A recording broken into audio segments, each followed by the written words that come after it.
Joey, it's that time of year where we're not to Christmas yet, but Christmas music has come on. I gotta be honest, man. I love a little Christmas tunes. I'm listening again. Wait a minute. You fell into that? Like I love it. you're already I don't there? like the hip hop, not hip hop, but the new age. I like the traditional holiday classics. But you're talking about before Thanksgiving? Yeah, You're there. You're already there. I'm. My wife's wanting to put lights on the house. Oh man, I just can't do it. I can't bring myself. I gotta wait until the proper time. And I this month's all about giving thanks. Okay, Yeah. that's what we should be about. Yeah, but think about this: if you have to get all your holiday garb out, right? Like, why not start early? Like, get some enjoyment. And I got to make a little confession on here. I never took down the the lights on all my evergreen trees outside. Those babies still on, and you can't see them anymore because the tree has continue to grow. So now my wife's always like, like Russ, when you put the lights on the trees, make it look like it's glowing from inside the tree. Like, she hates it. I just wrap around it. She says, no, I don't Yeah. want that. I want it, like, push it in there. Like, I've done that now. Like, it's locked in. I will say the amount of energy it takes to get all that stuff put up. I don't blame you for putting it up early, and you may be making a convert out of me. Well, here's the thing. The reason I bring that up, like, it's like taking you back to the oldies but goodies. I think that's what today's podcast is about, where we're talking about how do you prepare for a potential economic collapse. And really what we're talking about is a lot of the basic steps that we should be doing. So if you haven't done these things, this is the basics. This is the things that you need to be doing so that you could be prepared, whether it's a collapse or be prepared, as JD said in the call, for an opportunity. That's right. Yeah. I mean, there's a lot of practical takeaways in this episode. And I think after the fact, the feedback was, wow, there's some really specific things I can go do right now. And by the way, what better time than before the collapse to go ahead and take advantage of some of these hacks and these things that will help you be in position whenever it does happen. You need to be assessing all risk, constantly do a SWOT analysis on yourself, on the business, maybe even for your work. Like, we had some conversations after the fact that was recorded in the Q&A where someone brought up the point, well, what if I'm fired during this? How do I prepare myself for that? I think that's something you need to be considering, is what would those next steps be? And as you said, going ahead being proactive for that, because I think there's so many opportunities, but so many of us just are reactive in our approach. We just allow busyness to prevent us from being what we want to be, which is good investors, right? Like we said, there's no good or bad investments. There's only good and bad investors. Today's a good opportunity for you to get refreshed on some things that maybe you should be doing so that you can go out and take proactive action to be a good investor. So, Joey, without further ado, let's jump into this podcast and belly up.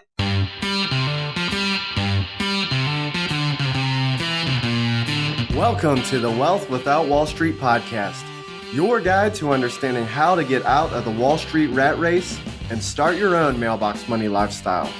Now, don't let these handsome Southern draws fool you. These financial minds are teaching our country to enhance savings, increase cash flow, and create passive income, all without the help of Wall Street. Are you ready to break through? Now here are your hosts, Russ Morgan and Joey Murray. Welcome into the Financial Freedom Roundtable, where each week we break down complex financial topics so that you can more easily understand them and, more importantly, take action. If this is your first time joining us, welcome.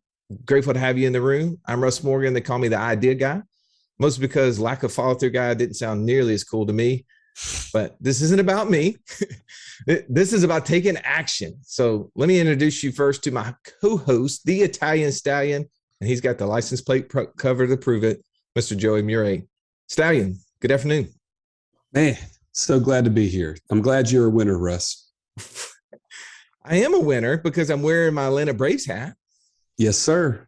I mean, it's been a long time. I was a part of the the thing. I heard them. They were saying we wouldn't have gotten here without our fans. Well, sure. Absolutely. They have to say that. Every team has to say that. I went to a game. They lost, but I went. Glad you missed the last one. And I was going to go to the game 5 that they would have lost. So, I mean, I saved myself $2,500 and driving home at 3:00 at night. Joey, let's get off the Braves right now. We can talk about the Braves later. Tell us how we can take action on today's topic. Well, I mean, first and foremost, I feel like we're talking about an absolute economic collapse, opposite of being world champions in baseball, right? The total opposite. And what I'm saying, like my very first take on this is you got to swim upstream. You know, I like to quote one of my favorite movies of all time. I want to swim upstream like the salmon of Capistrano. Okay. And that's what I'm calling you to do is think differently. If everybody's going downhill, going down the river, swim upstream, that's where you're going to be safer. But there's not a bear standing at the top of that stream trying to catch him. You literally took the words out of my mouth. Well, I mean, let's just say the bear was going down the river, okay? The bears are downstream catching them as they go. That's right. There's more going down than going up. I'm with you. All right. Well, thankfully, we're not sitting at this table alone, Stallion. We're joined by the dream team of financial coaches. To my left, Mr. Incredible. His superpower is speed to financial freedom. And the real beauty is that speed is contagious. My man, JD Hill. Say hello to your friends and fans. JD. Hey, I'll tell you this. I wouldn't be here right now if it wasn't for y'all. So thank you. I've always wanted to say that. That's what it feels like. No, really, I am. I'm glad to be here. I'm really excited to talk about this topic today. I think it's something that's being talked about a lot right now. And I think it's being talked about from a place of trying to sell people something rather than giving people applicable steps, which is what we're going to go through today.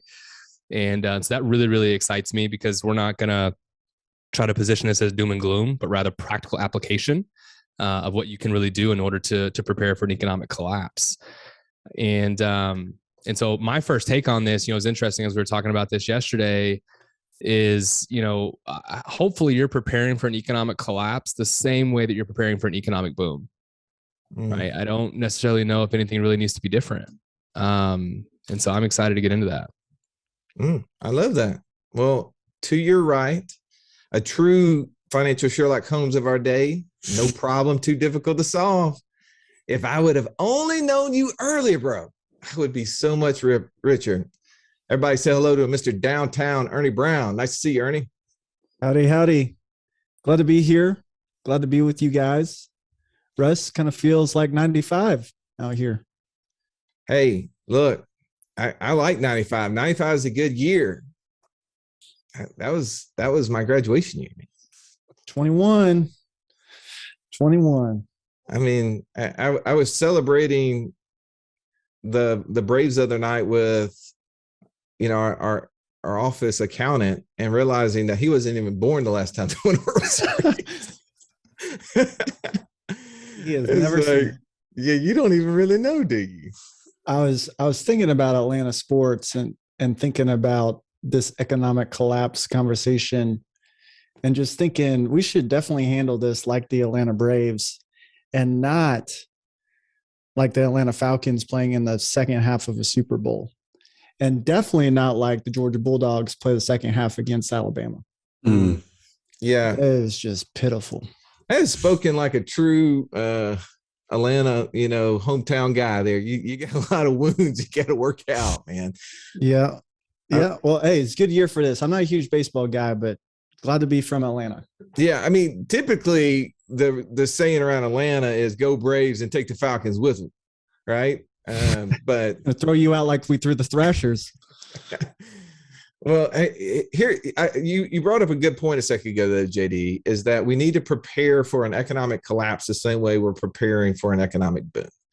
And there is, I don't remember who said it. I can't quote him, unfortunately. But I remember one time I was listening to a talk and the guy said, hey, look, there is no good or bad news.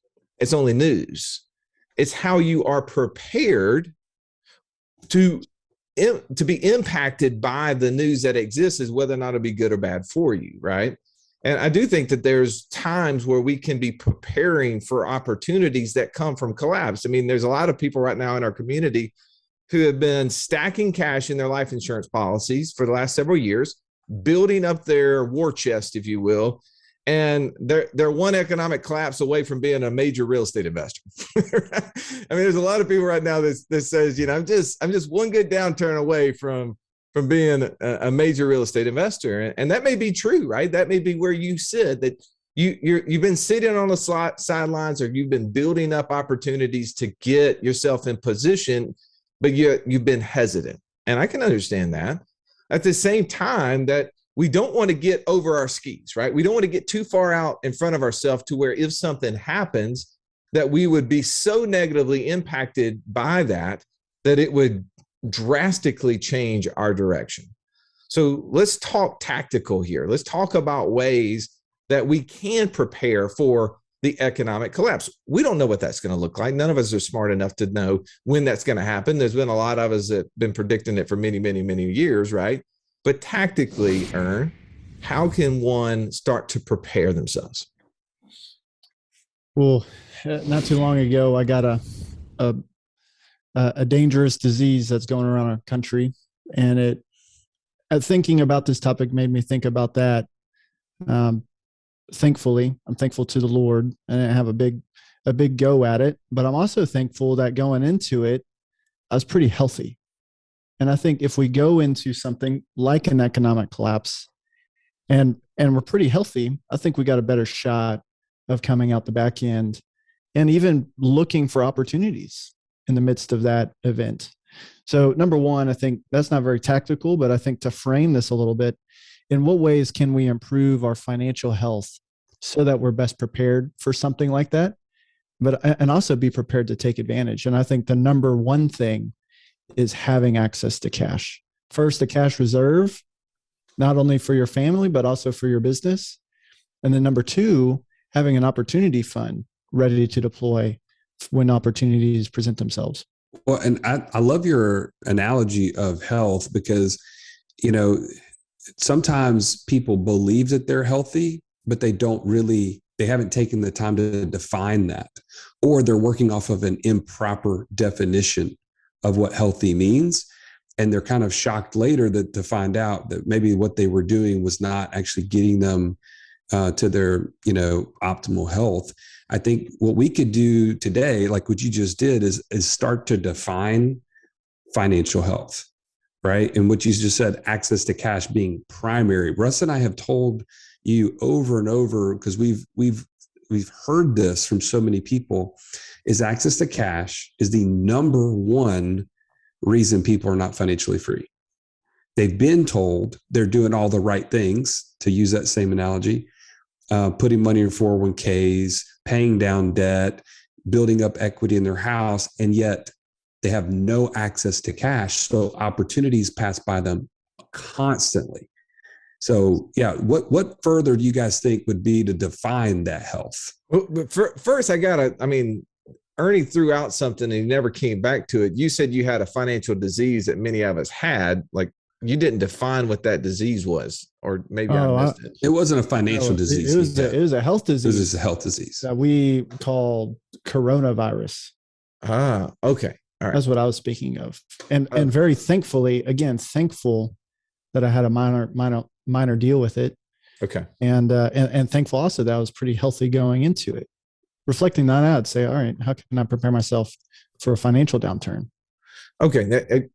I just want to make sure I clarified that, at least for myself. Everybody else probably understood exactly what you were saying. But Joey, to your point, is like having a definition of what financial health really looks like, right? Because here's the thing. I think the purpose of this podcast in our community as a whole is to hopefully transform us from a mindset of wealth without Wall Street is possible, right? I mean, because there's so many of us that have lived in a life where we did not control our destiny, or at least we didn't feel like we could control our destiny. We felt like the only way that I can go on my vacations and enjoy just a piece of my life is that if I just keep going to work in an area that maybe I don't feel called to do, but it's the place that pays me, right? So the transformation that this podcast is intended to have is to unlock our mindset, to give us a healthy mindset, first and foremost, right? Sometimes the first step, I would believe, in having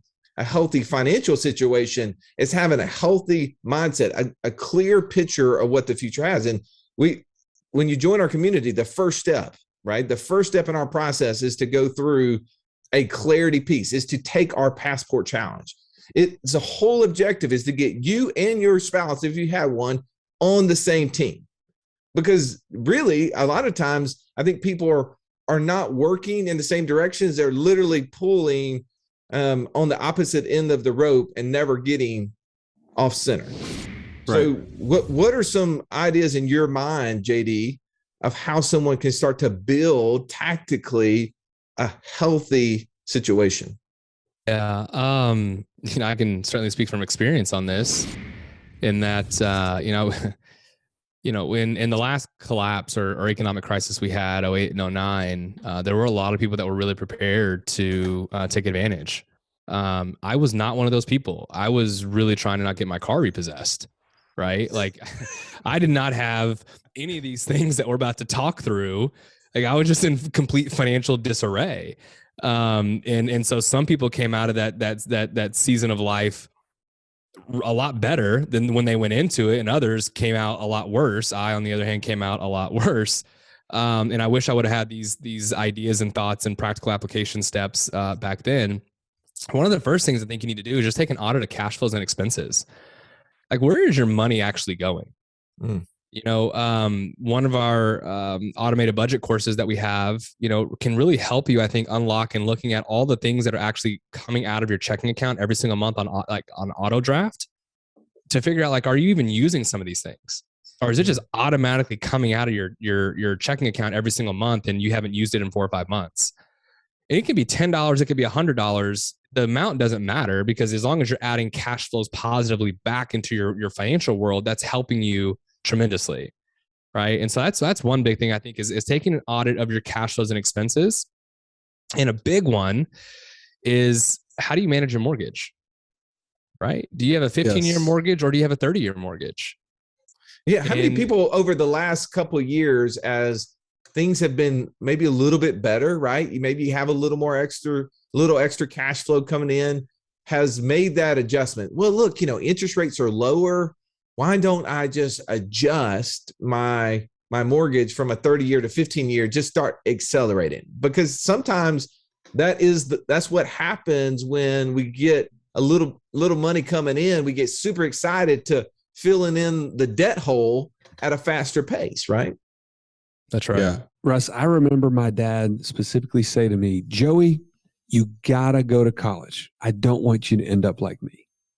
And what my dad was saying is, in order for things to change, things have to change. You can't end up just like me.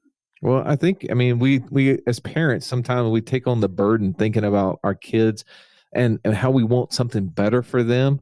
And we want to know, what will their future look like if I don't take action, if I don't do something different? See, in my house, I'm the role model. You're your kid's role model. And the buck stops with you. It's time to take action. If you're ready to take action, join us at wealthwithoutwallstreet.com/passport and get started on your own journey to financial freedom. All right, let's jump back into this episode.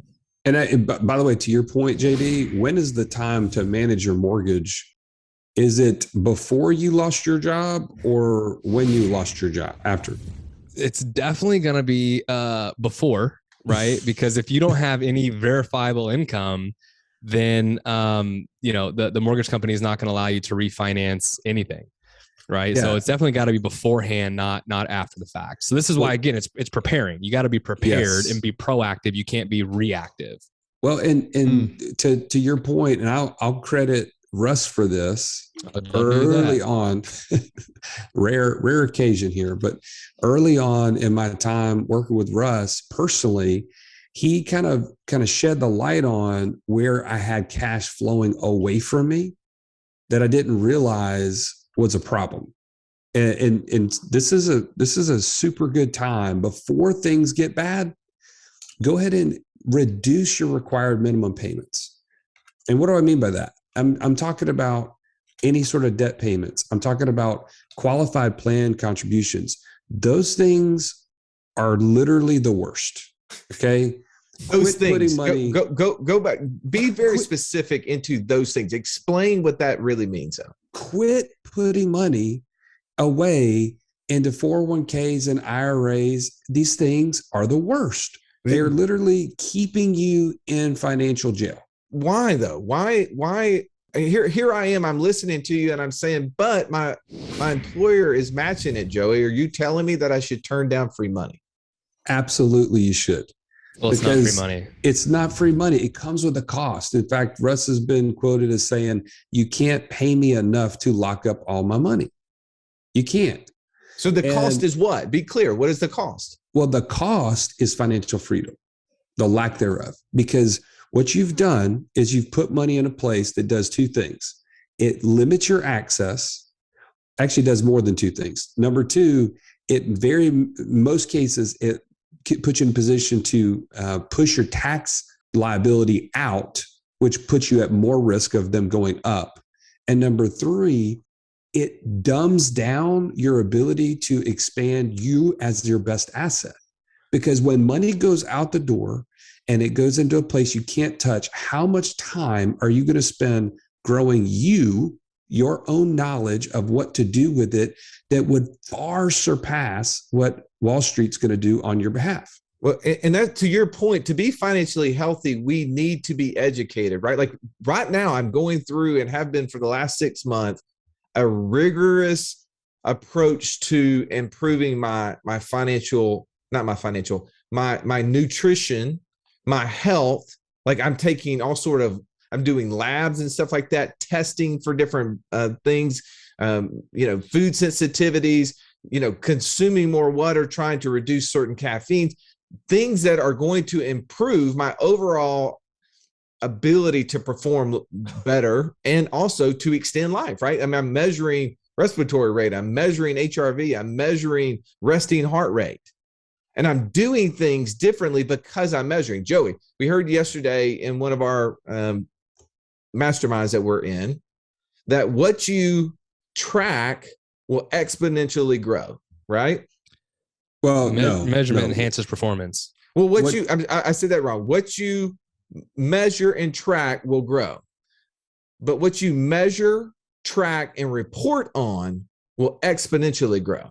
That is more accurate. Yes. So what we're talking about with financial health, what we're trying to improve our financial education, and to your point, to reiterate it, is that when we put money in a 401k, we're not increasing our knowledge, right? I can go 100%. research the 10 mutual funds inside my plan. Really? You really can't, because if you look at the mutual fund, it has probably 100 to 200 holdings. How much influence could you have, and how much research could you do? Because to be honest, they flip a lot of those sub accounts daily sometimes. Well, and you cannot make any effect on it. So why would you spend any time on it? It's contrary to, what we would naturally do. Well, here's the other part is what the cost is. In order to get the free money, you have to put $1 in, right? Sometimes they'll match your dollar. Sometimes they'll give you 50 cents on the dollar. So what the cost is that dollar you're giving up access to for the next 10, 20, 30 years, whatever your time frame is to get to at least 59 and a half. So does that mean that you actually have control, or you have less control? Significantly less control. And when you're trying to prepare for something like what we're talking about, do you want the most amount of control, or do you want the least amount of control, which is literally what we're talking about, which is step 2 in everything that we teach. How much adjustments can you make as the market starts to crash, and as it pertains to your 401k investments? Yeah. Very little. I mean, here's the thing is that we can we take advantage of opportunities when the market starts to go down? Can we pivot into business areas that we see that are going upstream? Because in the 2007, 2008, 2009 downturns, there were businesses that were taking advantage of the opportunities, right? That's right. But do those opportunities always exist inside of our 10 or 15 or 20 sub accounts listed available to us in our 401k plans? Absolutely not. Never. Probably not, right? Well, and I think too, consider this too. So when we talk about economic downturn, right? If I have, say, just $100,000 in my 401k, for example, and the market corrects 30%, I no longer have $100,000 in my 401k anymore. I have 70. Like my access to cash just got restricted by 30%, in addition to the fact that I've got to pay penalties and taxes to get access to it unless I do it on a loan, to which there's now required repayments. And if I'm in a financial situation to where maybe I can't afford to make financial repayments, how is that going to work? Well, and you started off wrong though. You said you had 100,000. You don't have 100,000. You understand me? That's right. That's right. Right. Your 100,000 is a figment of your imagination. Well, I said, let's assume you have a balance. Okay. Well, I'll give you that much. Yeah, because at least 20 to 30% of it is not yours; it's the government's. What you're after, there, Stallion. That's right. Exactly. They're in partnership. Somebody's going to hurt someone before the night is through. I mean, it is getting hot in here. Hey, keep on all your clothes though. I think something else too, another practical step, and this is something that I think a lot of people don't actually realize, that this is a real meaningful way that you can actually save money, is reviewing your home and auto policies, right? This is a place where you can actually, and I don't mean calling Geico. That's not what I'm saying, right? I'm not talking about saving 15% by calling Geico. What I'm saying is that the prime, well, Ernie, what's the primary lever that drives the premium in a home and auto policy that you can pull? The deductible. Right. And most people usually have very low deductibles, which means they have higher premiums to pay for that policy. Which makes sense. If you bought a house, you just gave up a good bit of your money. You'd rather have a lower deductible. I'll take a higher monthly. And what we're talking about is, let's look at the cash flows. And that what you're talking about is a way to reduce your payment. That's right. And so if you say have a $250 or $500 deductible on your auto insurance, all that's saying is that you're going to pay the first $250 or $500 of the accident if something happens, and the insurance company is going to cover the rest. And so the further you push that out, the less risk it is to the insurance company. So they're going to give you a discount basically on the premium, or cut the premium down. So like all of our deductibles are $1,000 deductibles for our car policy, our auto insurance. And people are always shocked whenever we tell them how much we pay for car insurance, because it's like $800 or $900 a year for both my car and my wife's car. And we have newer vehicles and we don't pay a lot, but that's because we have really high deductibles. Well, we used to pay like $1,500 or $1,600 a year for each vehicle. Right. And so when you start to look at what are the levers that you can pull, you can save significant cash flows. Right. Again, coming back to you, as you add it all up, it becomes very meaningful, which then leads to what we said at the very beginning, is having access to cash. Don't consume this money, right? Don't go out and now increase your Starbucks budget. I'm not saying that, right? But I do think that there's some real practical things that you can do to also, increase your cash flows and lower your expenses. Well, in the event of a downturn, what we're talking about is reducing your expenses now. And in a downturn, are you going to want to spend more money or less money? That's right. Yeah, it depends. It depends. Well, you want to be lean, right? I mean, so I will say this, that the largest expenses in the house is the mortgage, is our taxes, and is in health insurance.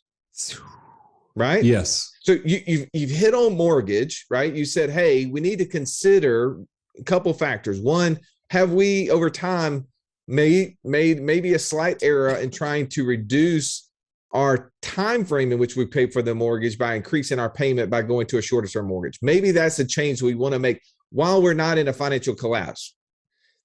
Right. We always say, hey, there's a win right now on paper. A lot of our houses have equity in it, but most of that equity is trapped, which, Joey, you said the number one obstacle to becoming financially free was what?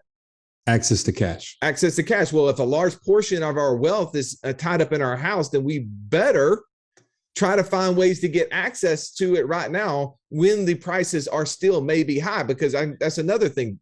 You said a second ago, if my 401k balance was 100,000, imagine if my mortgage, or not my mortgage, but my home value is worth 300,000, and we go through a reduction of 10%. Now it's worth 270, right? So this 30K just evaporated. But what if I could have gotten a home equity line of credit against that? What if I could get access to that cash? Now I could become a real estate investor when opportunities exist. True. But yes, but a couple quick things, just as you're actually, JD and I were talking about this yesterday. A couple factors when you're searching for an equity line. Number one, get as high of a loan to value as you can. And what I mean by that is most banks are going to limit you to 80% of your value. There are some community banks, smaller banks that will go to 90% in most cases. And make sure that they also provide you an interest only repayment option, because if they have a balance payment, it's just so high, it kind of defeats the purpose. And then the third thing I'll say is this: just because you have a line of credit doesn't mean you have access. What I mean by that is, in the event of a collapse, the first place a bank's going to go is to equity lines that are not pulled out. And they're going to say, we're going to limit the access there, and we're going to drop it, or we're going to limit it to substantially lower amount. So get your equity line set up now. And then when the time comes, pull the money out. Do not leave it there, or else you will lose access to that money. I'm just giving you some tips. Can I make a little bit of a disclaimer for my uncompliant friend there? Yes, please. One consideration. I'm sorry, somebody else come in here. The consideration that I'm going to make, because I have a line of credit against my house and it is at 90%, and I'm not using all of it, right? But I'm going to tell you, the first thing I will do, this is for me because I'm confident and comfortable with the deal, is I'm going to write a check and I'm going to slam that thing back into my line of credit against my life insurance policy, which they won't reduce because that money's growing every single year. There is no economic collapse on my life insurance policy, right? That's powerful right there. All right. Second thing, we said the second highest bill is taxes. Now, you jokers said I should not be putting money in my 401k, which is what the average person out there who's putting money in the 401k is being taught that it's doing what to their taxes? Reducing it. It's making it go down. So you're telling me I need to increase my taxes. So yes, I should be considering what options to potentially reduce my taxes. Now, I know you're not a tax accountant, so don't tell people what they should do. Just tell them what you do. Okay. Is that okay? Yeah, yes. I personally, I'm like Joey and Russ. I just have more kids. Like, that's the best way to lower your taxes. Just have more kids, right? Like that's it. You want a tax bill or tax credit? Just have some babies. Are you getting jiggy with it? He's showing his age. That's it. I love it when you call me large father. So I think, there's a number of things that you can do to help lower your taxes. Things that we do is we buy real estate, right? Real estate's a great thing that you can do to help reduce your taxes through depreciation, right? You have other expenses that go with buying real estate. So that's one big one that I think a lot of people miss is the real value of what you can get from a real estate transaction like that. If you purchase a single family or a short-term rental, is the immediate deduction from the depreciation that you're going to get, in addition to all the other expenses that go into buying a piece of real estate. But guess what comes in on the backside of that, though, is additional income, right? So you just did two things simultaneously. You lowered your taxes, and then you also helped yourself for a financial downturn by creating additional income that doesn't come from your active income. See, there's a point I think that's often overlooked. How about, wouldn't it be okay if we reduce our taxes by allowing someone else to pay for them? Come on. That'll preach. Yes, sir. I mean, to me, like literally, there's no vacation that is enjoyed more in my house than one that's paid for through passive income from our short-term rental, from our land flipping business, from our crypto mining business, whatever it is. It just goes down better, right? So the way you can pay your taxes, maybe, by the way, my tax bill has been increasing for the last 25 years. But yet the amount of burden on my pocket has continued to go down over the last 5 as we've focused on how to create income streams that I'm not working for. All right, now, the third biggie right here is in health insurance, Joey. Yes. This is one that you and I have beat on the drum for a while, but is even sometimes a harder pill to swallow than getting rid of the 401k. Yeah, you're right. I think people in general have been accustomed to thinking that health insurance is something that they can't accomplish on their own. And they can't solve that. They have to defer to a health insurance company. And what we found is health sharing as an alternative that puts us in a position where we're around like-minded people, sharing the burdens of others and subsequently reducing the monthly expense for the cost of basically covering those issues. So Joey, for you, just to give you, give you numbers. For you, what has been your experience? So I've been working with Samaritan Ministries for, I guess it's been 5 or 6 years now. And during that time, we've had a baby. We've had multiple other issues that have come up where we've had an expense that exceeded the monthly amount that, or the amount that was above my first responsibility to pay.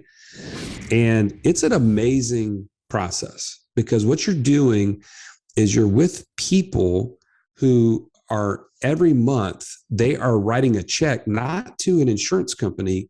They're writing it to individuals to help pay the burden that was above the minimum amount everybody agreed to pay on their own. Before you switched over, what was your family paying a month in health insurance? Oh, it was literally like $2,500 a month. Since you've changed over to the health sharing, what is your monthly burden? It's about $600 a month. I'm sorry, say that again. Yes, that was not a glitch in the audio. $2,500 down to about $600 a month. And in that process, what the difference between, again, submitting my claim to an insurance company versus receiving personalized checks from people all around the country who say they're praying for my family. When we had our daughter, they were sending us cards. They were saying, man, children are a blessing from the Lord. It was an amazing process. Okay. And by the way, the entire $10,000 or $11,000 that I paid out of pocket to have my daughter was reimbursed through all these families across the country. I didn't even have to pay a deductible portion because of the way we were negotiated the bill. So anyway, it's an amazing process. You should look into it, health sharing, especially as you're considering the possibilities of an economic collapse. Well, there's so many things we could keep going on and on and on, but that's what we're going to do. But we're just going to do it with those who are with us live. And here's an opportunity. If you're hearing these things and you're like, but how, I got so many questions for you. Like, how would this apply to me? You got an opportunity right now. Go to wealthwithoutwallstreet.com/free call. And you can jump on a 15-minute call with one of our coaches and talk about the different options. You can find out is the inner circle, which is where we're about to go in and do a live Q&A that we do every single week. We actually do 2 of these a week where you get access to the coaches for an hour to an hour and a half. You can be a part of that, but you need to ask the coach, is that a right step for you? Is that where you are? Like, are you at the point where, you've done nothing up to this point to create passive income? And you just need to get clarity. You need to be pointed in the right directions. You don't know who you are as an investor. Maybe you need to get on the path to that. Or maybe you're at that step where, you've done the first thing, but you don't know how to do the second thing and the third thing. You don't know what the right thing is. And the concept of a potential collapse is a burden. That's what the inner circle's for. You need to be supported. You need to be around other people who are on that same journey, so that you can feel confident in every decision that you're making. So I challenge you right now, go to wealthwithoutwallstreet.com/free call and take advantage of the 15 minutes with one of these coaches to figure out what's the right next step for you. Thank you for listening to this podcast. If it was helpful, please share it to someone else who would find value in it. And if you haven't already, take time and rate, review, and we would love to hear from you. As always, have an amazing day. This has been the Wealth Without Wall Street podcast. Don't forget to subscribe to the show to break free of the Wall Street mindset and begin building wealth on your own terms in places you understand so that your wealth will never run dry. See you next episode.